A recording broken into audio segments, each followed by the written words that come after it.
دیکھیں کہ یہ قربانی جو کرنا ہے یہ کوئی معمولی چیز نہیں ہے، بہت زیادہ اس کے فضائل ہیں، جبھی اس کی تاکید بہت زیادہ آئی۔ سب سے پہلی چیز تاکہ لوگوں کو احساس ہو کہ یہ صرف کھیل تماشے کے لیے چیز نہیں ہو رہی ہے جیسے کہ آج کل بن کے رہ گئی ہے قربانی،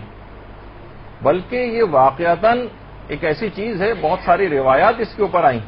اگرچہ آپ کو پتہ ہے کہ فضائل کی بہت سے ساری روایات کے اندر ذوق بھی پایا جاتا ہے، لیکن کیونکہ وہ بات کو مطلب کو سمجھانے کے لیے تو علماء نے ان کو بیان کرنے کی بھی اجازت دی ہے۔ سب سے پہلی تو یہ روایت میں یہ چیز آئی کہ فوری مغفرت ہو جاتی، فوری مغفرت۔ اور خود بہت سی روایات کے اندر ویسے تو دیکھیں اس بات کی اجازت ہے کہ آدمی کسی اور جگہ پر ہو اور قربانی وہ کسی اور جگہ کروائے، لیکن اسی جگہ پر اگر موجود ہو تو بہت زیادہ اچھا، کیونکہ بہت سی روایات میں یہ بات آئی ہے کہ قربانی جس وقت ہو رہی ہو اس وقت وہاں پر موجود رہو، کہ کیونکہ خون کا پہلا قطرہ گرتے ہی پروردگار انسان کی مغفرت کر دیتا ہے جس نے قربانی کروائی، یعنی ابھی خون کا پہلا قطرہ گرا ہے اور اس کے تمام گناہ معاف ہو جاتے ہیں۔ اتنی اہمیت ہے اس بات کی۔ اچھا، دوسری چیز وہ یہ ہے کہ جو قربانی اس نے پیش کی ہے، روایات میں ہے کہ قربانی کا خون زمین پہ گرنے سے پہلے ہی خدا کی بارگاہ میں قربانی سند قبولیت لے لیتی ہے، قبول ہو جاتی ہے پروردگار کے ہاں۔ لہذا پیغمبر اسلام نے یہ بات فرمائی ہے ایک حدیث میں کہ تم خوش دلی سے قربانی کیا کرو، کیونکہ قربانی کا خون زمین پر گرنے سے پہلے ہی خدا کی بارگاہ میں یہ قبول ہو جاتی، تو خوش دلی سے قربانی کرو۔ جیسے کہ اکثر جگہوں پہ اس کو ایک بوجھ سا بھی سمجھا جاتا ہے، بوجھ۔ اچھا، ایک اور جو اس کا فائدہ ہے کہ دیکھیے جانور کے ہر بال کے عوض اس کو ایک نیکی دی جاتی۔ زید ابن ارقم جو پیغمبر اسلام کے ایک صحابی تھے، وہ فرماتے ہیں کہ صحابہ نے ایک دفعہ پیغمبر اسلام سے قربانی کا ثواب پوچھا تھا، تو پیغمبر نے جملہ اس میں ارشاد فرمایا تھا کہ اس کی ایک بال کے عوض ایک نیکی، جتنے اس کے جسم پر بال ہوں گے اتنی ہی زیادہ اس قربانی کرنے والے کے لیے نیکیاں لکھی جائیں گی۔ اچھا، اب دیکھیے کہ یہ آخر اتنا زیادہ اس کا ثواب کیوں رکھا گیا ہے، اس کے پیچھے فلسفہ کیا ہے قربانی کا؟ دیکھیے سب سے پہلی بات تو یہ کہ پروردگار عالم اس کے ذریعے ایک تشویق دلانا چاہتا ہے اور ایک احساس کو بیدار کرنا چاہتا ہے کہ خدا کی راہ میں قربانی دینے کے عادی بنو۔ دیکھیے کبھی کبھار ایسے مواقع زندگی میں آتے ہیں اور ہر شخص کے آتے ہیں، آپ کو خود محسوس کرنا چاہیے کہ کہیں واقعی یہ موقع میرے پاس پروردگار کی طرف سے قربانی مانگنے کا تو نہیں۔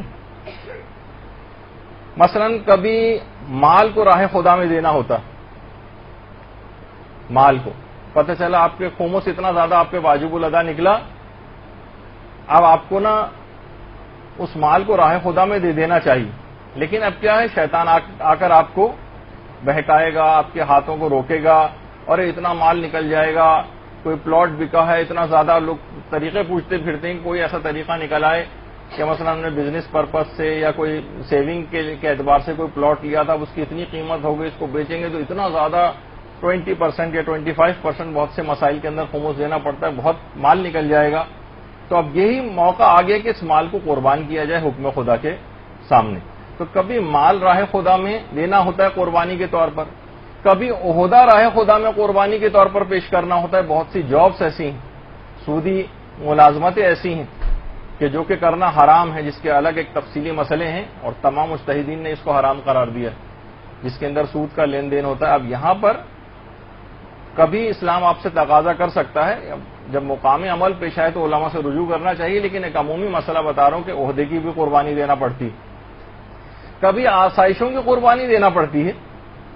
اتنی شدید گرمی ہے، آپ لوگ یہاں پر آئی ہیں، اپنے آرام کو آپ گھر میں بھی ٹھنڈے طریقے سے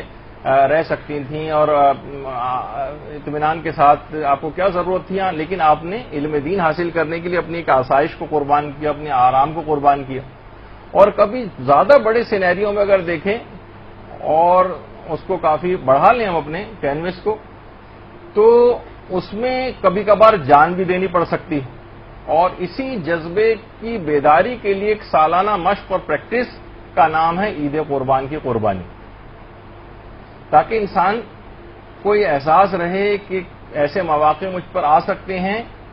کہ مجھے یہ چیزیں خدا کی راہ میں قربان کرنی پڑے. لیکن ہم یہ دیکھ رہے ہیں کہ جانور تو مستقل ذبح ہو رہے ہیں، لیکن جذبہ قربانی کہاں ہے یہ ہمیں دیکھنے میں نہیں آ رہا. جذبہ قربانی جو پروردگار پیدا کرنا چاہتا تھا. دیکھیے خدا پروردگار عالم خود آیات قرآنی کے اندر یہ بات بتا رہا ہے کہ اس جانور کی قربانی کے ذریعے اسے کیا چیز درکار ہے، کیا چیز پروردگار کیا چاہتا ہے. سورہ حج کی آیت نمبر 37 میں کہ خدا ان جانوروں کا خدا تک نہ ان جانوروں کا گوشت جانے والا اور نہ ہی خون، اس کی بارگاہ میں صرف تمہارا تقویٰ جاتا ہے، اخلاص نیت جاتی ہے. پروردگار نے خود اس کا اعلان کر دیا کہ مجھے کیا تم سے چاہیے اس قربانی کے نتیجے میں.